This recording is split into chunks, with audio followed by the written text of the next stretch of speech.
Ben Jordan, easter egg, ktorý nikdy nevyšiel. Tyler Schultz napísal štúdiu Insomniac na Twitteri, či by nemohli pridať easter egg vo forme nápisu do hry a malo sa jednať o nápis Madison, will you marry me? Kým hra vyšla, Tylerová priateľka sa s ním rozišla, vraj kvôli niekomu inému. Ak sa odvážiš odplávať ďaleko od mesta smerom k člnom, uvidíš, že tieto postavy vyzerajú ako z éry PS1. Takže love and hate relationship.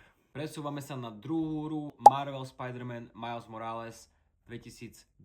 Insomniac kompletne vymenil tvár Petera Parkera. John Bubniak bol nahradený týmto ujom, volá sa Ben Jordan. Ben Jordan viac podobal na dabera Spider-mana, dabera Petera Parkera a to bol Yuri Lowenthal.